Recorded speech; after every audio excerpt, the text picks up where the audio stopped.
ተመርሰናል።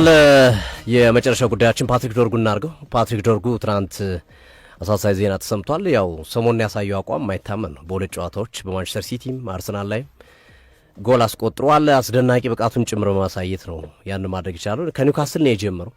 የሙቡሞና የአማድ አለመኖር ወደ ፊት ተጠግቶ እንዲጫወት የመስመር አጥቂ እንዲሆን አረገው።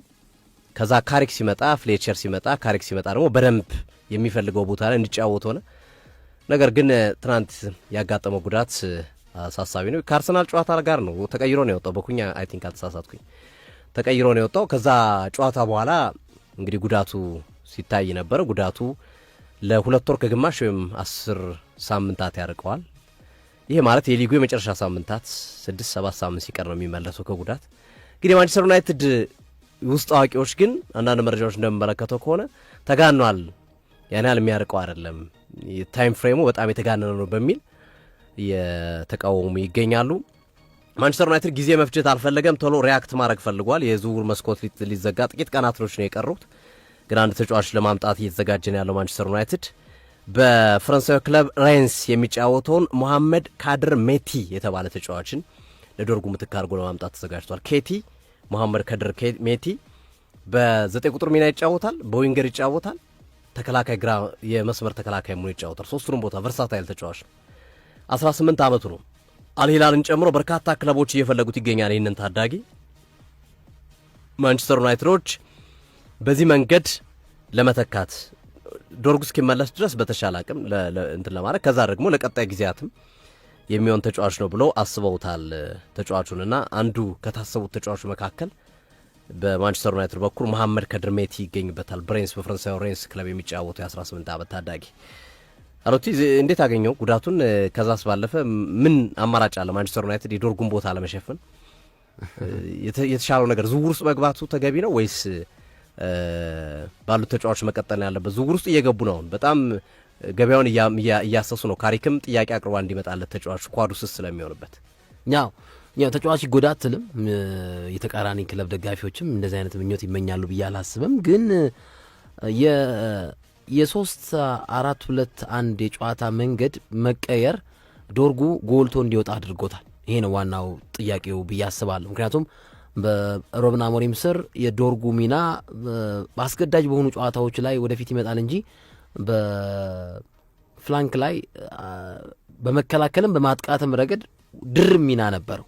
የ3-4-2-1 ሲከላከል 5 ሲሆን 5ኛ ይሆናል፣ ሲያጠቃ ደግሞ ሚድፊልዱን ጨምሮ በዊንግ የሚደረገው ማጥቃት ከፍ ያደርጋል እና ዶርጉ በተለይ በካሪክ ስር የፎርሜሽኑ የማንቸስተር ዩናይትድ ፎርሜሽን ወደ 4-2-3-1 መቀየሩን ተከትሎ ነው እንግዲህ ይሄ ተጫዋች በዚህ ረገድ ልንመለከተው የቻልነው የሚል እሳቤ አለኝ እና በዋናነት ባለፈውም በዚህ በአርሰናሉ ጨዋታ ላይ አርብ በነበረን ፕሮግራም ላይ ከዶርጉ እኔ ኩኛን አልመርጥም ዶርጉን ነው የምመርጠው ብያለሁ እና ምንድነው የማንቸስተር ዩናይትድ የጨዋታ መንገድ አሁን 4-2-3-1 ነው እስከ ገባኝ ድረስ ማለት ነው እና በዚህ ረገድ አሁን ኩኛ ሞሮፍ ከአጥቂ ጀርባ የሚጫወት ለብሩኖ ፈርናንዴዝ ቦታ የቀረበ ወደ መሃል ዊንጉን ትቶ ወደ መሃል የሚመጣ ተጫዋች በባህሪው ሰው በዚህ ረገድ ማይክል ካሪክ ዶርጉን በዊንግ ቦታ ላይ እንዲጫወት ኃላፊነት ሰጥተውታል። የመስመር ተከላካይም ስለነበር ቨርሳታይልም ስለነበር እና በዚህ ታክቲካዊ ሽግግር ምክንያት ነው ኩኛ ተጣባቂ ወንበር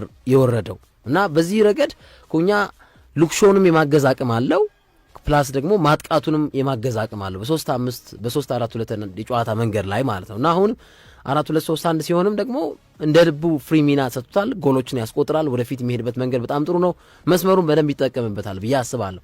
እንደ ስትመለከተው እንደ ወቅታዊ አቋም ማንቸስተር ዩናይትድ ሊጎዳ ይችላል፣ ግን ደግሞ በዚህ ቦታ ላይ ኢቭን ማዝራዊ መጫወት ይችላል። ማዝራዊን ማጫወት ይችላሉ። ከዛ በተጨማሪ ኩኛንም ታክቲካል ኢንስትራክሽኖችን እየሰጠ እሱንም በዚህ ቦታ ላይ ማጫወት የምትችልበት እድል ይኖራል ብዬ አስባለሁ እና ከወቅት ጎል አስቆጣሪዎች አኳያ ከወኔ አኳያ ይጎዳል ብዬ አስባለሁ። ግን እንደ ትልቅ ተጫዋች አሁን ለምሳሌ እንደነ ኩኛ እንደነ ብራያን ኤምቤሞ እንደ አማዱ ዲያሎ ወይም እንደ ሌላ የማንቸስተር ዩናይትድ ወሳኝ ተጫዋች ዶርጉ ተጎዳ ብለህ ሪያክት አታደርግም። እኔ ኢንማ ኦፒኒየን አሁን በመጎዳቱ ያው ጎል አስቆጥሯል፣ ጥሩ እንቅስቃሴ ፈጥሯል ብለህ እንትን ትላለህ። ግን ደግሞ እንደ ክለቡ ወሳኝ ተጫዋቾች ተርታ ውስጥ መቀመጥ የሚችል አይደለም ብዬ አስባለሁ። ባለፉት ጊዜያት የማንቸስተር ዩናይትድን ደጋፊዎች ካቆሰለ ተጫዋቾች ውስጥ ዶርጉ አንዱ ነው፣ ዳሎ አንዱ ነው፣ ኡጋርቴ አንዱ ነው እና ግን አሁን ይሄ ምንድነው ውሃን እንደ ወይን ተቀይሯል ብለን ጠቅስ ብንጠቅስ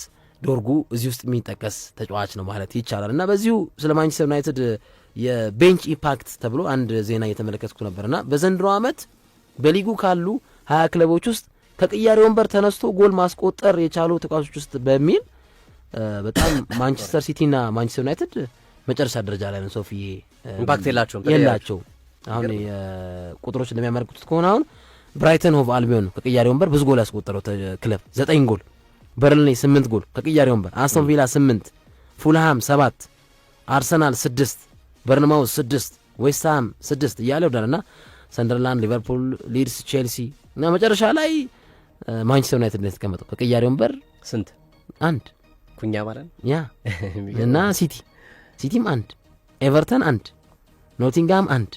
እነዚህ 4 ክለቦች ከቅያሬ ወንበር እንግዲህ ተነስተው ጎል የሚያስቆጥሩ ተጫዋቾች ውስጥ የሚል ጽሁፍን ነው እንግዲህ ኦል ፉትቦል እንግዲህ በዜናው አሁን ከ40 ደቂቃ ፊት ባወጣው ዜና መሰረት ነው ኦል ፉትቦል በቅያሬ ወንበር ተጫዋቾች በሚል ብራይተን መሪ ነው። ታች ያሉት ክለቦች ደግሞ ኖቲንግሃም ፎረስት፣ ኤቨርተን እና ማንቸስተር ሲቲ እና ማንቸስተር ዩናይትድ አንዳንድ ጎሎችን ከመረብ አሳርፈዋል የሚሉ ዘገባዎችን አስደርሰውናል። ማታ እንገናኛለን። ማታ አርሰናል ከካይራት አልማቲ የሚያደርጉትና በሌሎች ቻምፒዮንስ ሊግ ጨዋታዎች እንገናኛለን። አብራችሁ ለነበራችሁ ከልብ እናመሰግናለን።